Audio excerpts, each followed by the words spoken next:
Good evening, welcome to my YouTube channel pharmacist always trusted for হেলথে। অনেকে রিকোয়েস্টে আজকে হোক বা কিছুদিন আগের ধরে হোক, সবাই আমাকে যারা ফার্মাসিস্ট নতুন জয়েন করেছো রিসেন্টলি, তারা অনেকে আমাকে বলেছো দাদা এসএমআইএস নিয়ে আরও মানে গুরুত্বপূর্ণ ভিডিও করতে। যেহেতু দুটো পার্ট অলরেডি ভিডিও করেছিলাম যে কী করে ইন্ডিয়ান প্লেস করতে হয় ডিস্ট্রিক্টে বা কী করে মেডিসিন ইস্যু করতে হয় ওয়ার্ডে, তো সেই সংক্রান্ত আজকে টোটাল পার্টটা আমি আরেকবার করে রিভাইজ করে দিচ্ছি। কারণ এসএমআইএস ছাড়া স্টোরে ফার্মাসিস্ট বা বিভিন্ন ওয়ার্ডে ফার্মাসিস্ট বা আউটডোর ফার্মাসিস্ট সবারই ডিউটি করা খুব ইম্পসিবল। কারণ এসএমআইএসটা এমন জিনিস, এটা হচ্ছে একটা ইন্টার লিঙ্কেজ বা connection between DRS and sub division hospital, RH, BPSC, SSH, MMSH সব জায়গাতেই এসএমআইএসটা খুব গুরুত্বপূর্ণ। তাই ফার্মাসিস্টদের অবশ্যই ভিডিওটা শেষ অবধি দেখো, যারা ফার্মাসিস্ট আছো, রেজিস্টার্ড ফার্মাসিস্ট, এবং অবশ্যই যারা এই ভিডিওটা দেখছো, ভিডিওটা লাইক করবে, যদি ভালো লাগে চ্যানেলটা শেয়ার করবে এবং আমার চ্যানেলটা সাবস্ক্রাইব রাখবে। প্রথমে আমি বলে নিই, এসএমআইএসের ফুল ফর্ম হচ্ছে স্টোর ম্যানেজমেন্ট ইনফরমেশন সিস্টেম। মানে how to procure or how to maintain inventory and stock management you have to do SMIS. এসএমআইএসের ফুল ফর্ম হচ্ছে store management information system. It is a body govern by government of West Bengal and DRS, district reserve store. বিভিন্ন জেলার যত DRS আছে সমস্ত কিছু এসএমআইএস ছাড়া কিন্তু হবে না। এবং যারা স্টোর ফার্মাসিস্ট আছো, যারা স্টোরে জয়েন করেছো, তাদের কিন্তু বিভিন্ন ওয়ার্ডে মেডিসিন দিতে গেলেও কিন্তু এসএমআইএসটা খুব গুরুত্বপূর্ণ। প্রথম যে স্টেপটা, আমি বলে দিই, এসএমআইএস যখন খুলবে, ইউজার আইডি পাসওয়ার্ড দিয়ে লগ ইন করবে। ইউজার আইডি পাসওয়ার্ড যারা নতুন পাসওয়ার্ড যাদের পাওনি বা যারা ইউজার আইডি জেনারেট করতে পারোনি, তারা হসপিটাল সুপারিনটেন্ডেন্ট বা হসপিটাল লগ ইন দিয়ে ঢুকবে। সেখান দিয়ে ঢুকে রেজিস্টার ইউজার করতে হবে। কী করে করবে? রেজিস্টার ইউজারে কোথাও যেতে হবে। এসএমআইএসটা যখন খুলবে তখন ফার্স্টে দেখবে ওপেনিং ব্যালেন্স একটা দেখাবে, ওপেনিং কনজামশন, এবং তারপরে কিন্তু আমাদের অর্ডারের পরে জিআরএনের পরে উপরে আমি এগুলো বলছি, ফরম্যাটগুলো বলছি। জিআরএনের পরে ইনডেন্ট, তারপর রিপোর্ট, বিভিন্ন রকম রিপোর্ট ওখান থেকে জেনারেট হয়, এবং তারপরে রেজিস্টার হেল্প একটা অপশান আছে, সেখানে কি রেজিস্টার ইউজার করতে হবে। তুমি নিজের নামেও বা স্টোর রিলেটেড খুলতে পারো। মেল আইডি, ফোন নাম্বার সমস্ত কিছু লাগবে। যে রেজিস্টার ইউজার করলে তোমার ইউজার আইডি পাসওয়ার্ড হয়ে যাবে স্টোরে, এবং সেটা দিয়ে তুমি প্রতিদিন daily to daily activities generate করতে পারবে। এই গেল কী করে ইউজার জেনারেট করবে, ফার্স্ট অফ অল। সেকেন্ড হচ্ছে ডিআরএসটা হচ্ছে পেরেন্ট ইউনিট, যেখানে তুমি রিকোয়ারমেন্ট প্লেস করবে, সেখান থেকে কনজামশন ওরা দেবে, ইস্যু করবে। আর তোমারটা হচ্ছে মাদার ইউনিট, এবং তোমার যে হসপিটালে যে আদার্স ওয়ার্ডগুলো আছে সেগুলো হচ্ছে চাইল্ড ইউনিট। তাহলে চাইল্ড ইউনিট জেনারেট করতে হবে, বিভিন্ন ওয়ার্ডে মেডিসিন দেবে, সেগুলো কিন্তু জেনারেট করতে হবে। আমি একদম প্রিলিমিনারি থেকে বলছি। চাইল্ড ইউনিট জেনারেট কীভাবে করবে, ওই একই তখন হেল্প অপশানটায় যাবে, সেখানে গিয়ে রেজিস্টার ইউজারে যাবে। সেখানে গিয়ে তুমি যে ডিপার্টমেন্ট, সাপোজ ফিজিওথেরাপি হোক বা ল্যাব হোক বা male medicine ward, female medicine ward, male surgical, female surgical, বিভিন্ন রকম ওয়ার্ড আছে, সেই ওয়ার্ডের যে কোনো একজন, যিনি সিনিয়র স্টাফ বা ইনচার্জ, তার নাম, ফোন নাম্বার, ওকে, এবং অবশ্যই যদি মেল আইডি দেওয়ার জায়গা থাকে মেল আইডি এবং ডেট অফ বার্থ দিলে রেজিস্টার ইউজার হয়ে যাবে। ইউজার হওয়ার পর একটা ইউজার আইডিটা স্পেশালি নাম @ যে ওয়ার্ড সেইখানটা দিতে হয়, এবং তুমি পাসওয়ার্ডটাও জেনারেট করতে হবে। ওখানে অপশান দেওয়া থাকবে, জেনারেট করে দিলে তুমি চাইল্ড ওয়ার্ডগুলো হয়ে যাবে, চাইল্ড ইউনিটগুলো জেনারেট হয়ে যাবে। চাইল্ড ইউনিটগুলো যখন জেনারেট হবে, তুমি তখন ইজিলি ইস্যু এন্ট্রি করতে পারবে, এবং যে চাইল্ড ইউনিটগুলো থেকে ইন্ডিয়ান প্লেস করবে স্টোরে, তোমরা সেগুলো ইস্যু করতে পারবে। এই গেল সেকেন্ড অপশান। থার্ড অপশান হচ্ছে ডিআরএসে কী করে ইন্ডেন্ট করবে। ওখানে অপশান আছে ইন্ডেন্টে গিয়ে ইন্ডেন্ট টু পেরেন্ট ইউনিট, মানে ডিআরএস, ডিস্ট্রিক্ট রিজার্ভ স্টোর, সেখান থেকে ইনভেন্টরি বা প্রকিউরমেন্ট, ড্রাগ, ইকুইপমেন্ট, কনজিউমেবল সমস্ত কিছু ওখান থেকে ইস্যু হবে, এবং তারা তোমাকে মাদার ইউনিটকে ইস্যু করবে, এবং তোমরা সেটা চাইল্ড ইউনিটগুলোতে ডিস্ট্রিবিউট করে দেবে। তাহলে সেগুলো করতে গেলে ইন্ডেন্ট টু পেরেন্ট ইউনিট করতে হবে। সেখানে গিয়ে ইন্ডেন্ট টু পেরেন্ট ইউনিট, ওখানে যেখানে তুমি যে হসপিটাল থেকে করছো সেটা অলরেডি সিলেক্ট হয়ে থাকবে, ডিআরএসে ইন্ডেন্ট করবে। এখানে আমি একটা জিনিস বলে দিই, ট্যাবলেটের ক্ষেত্রে যদি 10-এর পাতা হয়, 15-এর পাতা হয়, 30-এর পাতা হয়, সেটা সব দেখে নিতে হবে।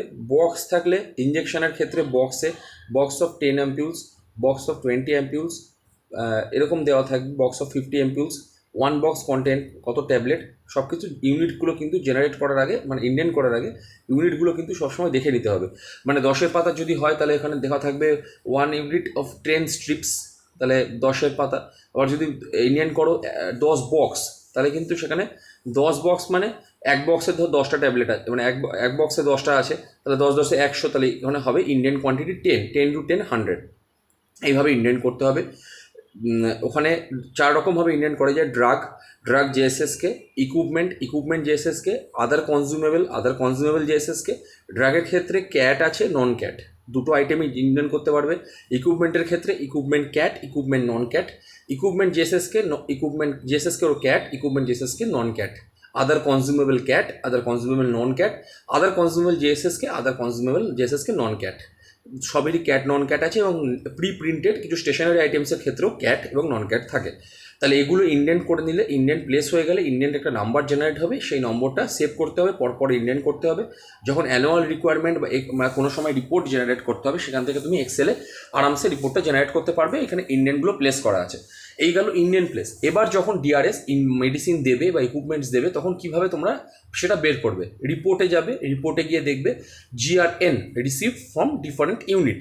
ওখানে সিলেক্ট করতে হবে যে ফ্রম ডিআরএস, যে ডিস্ট্রিক্টের নাম দেবে, এবং সেখানে কিন্তু রিপোর্ট জেনারেট হয়ে যাবে। সেই ডেটটা সিলেক্ট করবে, ধরো আজকে 18 তারিখ, আজকের ডেটে কেউ মেডিসিন দিয়েছে জিআরএস, 18 তারিখ সিলেক্ট করলে কিন্তু রিপোর্ট জেনারেট হবে, এবং পরপর কী কী আইটেম দিয়ে সমস্ত কিন্তু তোমার কাছে প্রিন্ট আউট বের করে তুমি মেডিসিনটা মেলাতে পারবে, জিআরএন ডিআরএস কপি না দিলেও। তাহলে জিআরএন এর ফুল ফর্ম হচ্ছে গুড রিসিপ্ট নোট। যারা নতুন ফার্মাসিস্ট আছে ভালো করে জেনে নাও। গুড রিসিপ্ট নোট হচ্ছে মানে দিস ইজ নোট, মানে এই নোটে তোমরা মেডিসিন পাচ্ছ এবং জিআরএনটা কিন্তু ডিআরএস থেকে তোমাকে দিচ্ছে। গুড রিসিভ মানে আইটেম তোমরা রিসিভ করছো, তার পরিবর্তে তোমরা একটা ক্রেডিট নোট বা নোট পাচ্ছ, সেটাকে জিআরএন বলে।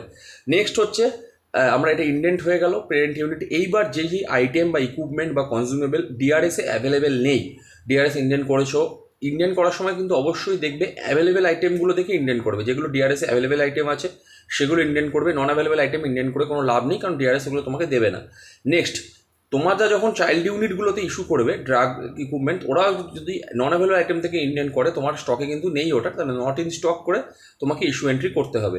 এবং তোমার যদি মনে হয় নিজের কনজামশন অনুযায়ী মেডিসিন ইকুইপমেন্ট চালাবে, হয়তো কিছু কম বেশি করে চালাতে হবে, কারণ স্টোরে কিন্তু অনেক এত অঢেল দেয় না যে সব কিছু দিয়ে দিতে পারবে, হয়তো কম বেশি করে চালাতে হবে। সেক্ষেত্রে কিন্তু যদি তুমি দিতে না চাও অর্ডার, সেখানে কিন্তু ডিক্লাইন টু সাপ্লাই করতে হবে। আইটেম আছে, কম আছে, পর্যাপ্ত আছে, নেই, ইমার্জেন্সির জন্য রাখছো, তাহলে ডিক্লাইন টু সাপ্লাই। যদি আইটেম না থাকে তাহলে নট ইন স্টক, যদি থাকে তাহলে সাপ্লাই করে ইস্যু এন্ট্রি বিভিন্ন ওয়ার্ডগুলো চাইল্ড ইউনিটগুলো জেনারেট করার পরে ইন্ডেন্ট করতে হবে, ইস্যু করতে হবে। Next, report. অনেক রকমের রিপোর্ট তোমরা জেনারেট করতে পারো। প্রথমে হচ্ছে আমাদের ইস্যু রিপোর্ট, যেগুলো ডেলি টু ডেলি ইস্যু করছো। ইন্ডেন্ট রিপোর্ট মানে প্রতিদিন ইন্ডেন্ট করছো ডিআরএসে, সেই রিপোর্ট। তার সঙ্গে সঙ্গে অবশ্যই কিন্তু GRN receive from different unit, purchase order report. এইবার আসছে আমি অনলাইন অর্ডার করা কীভাবে করতে হয়।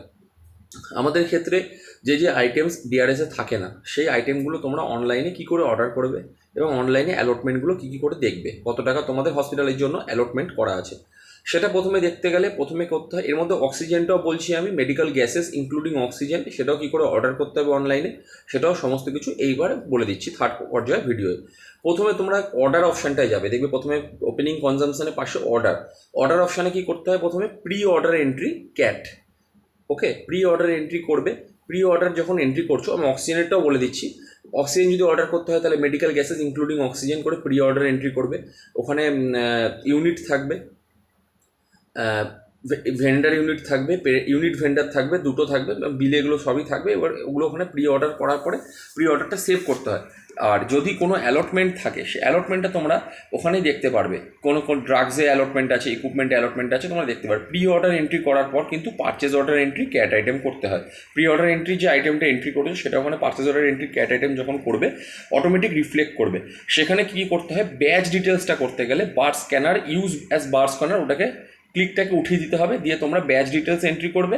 এন্ট্রি করার পরে কিন্তু ওখানে সেভ নিয়ে নেবে, সেভটা সেভ করে তারপরে তোমরা ওখান থেকে পারচেজ অর্ডার এন্ট্রি হয়ে যাবে। যখন আইটেম তোমাদের হসপিটালে বা সাব ডিভিশন বা হেলথ সেন্টারে রিসিভ করবে, তখন কিন্তু তোমাদেরকে জিআরএন করতে হবে। আমি আগেই বললাম জিআরএন এর ফুল ফর্ম হচ্ছে গুডস রিসিপ্ট নোট।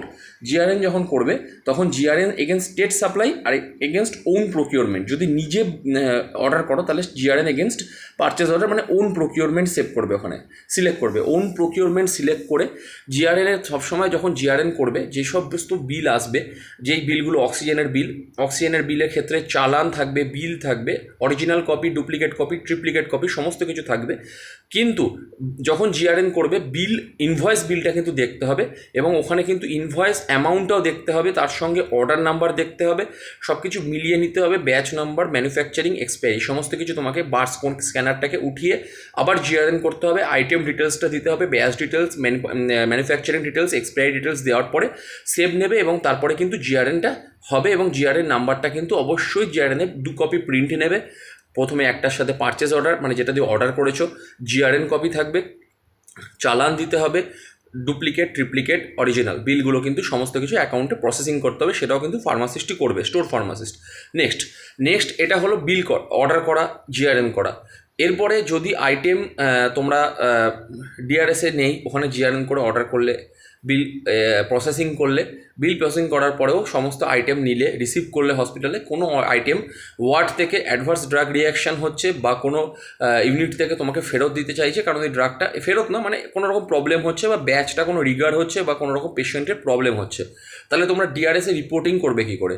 সেটা করতে গেলে তোমাদের কিন্তু ওখানে কোয়ালিটি কন্ট্রোল টেস্ট করতে হবে। তাহলে ওখানে অপশান আছে, ইনডেন্টের অপশান আছে, সেখানে দেখবে কোয়ালিটি কন্ট্রোল টেস্ট করার সময় কিন্তু অবশ্যই যে যবে মেডিসিনটা এসেছিলো সেটা জিআরএন কপি থেকে দেখে নিতে হবে যে মেডিসিন কবে এসেছিলো।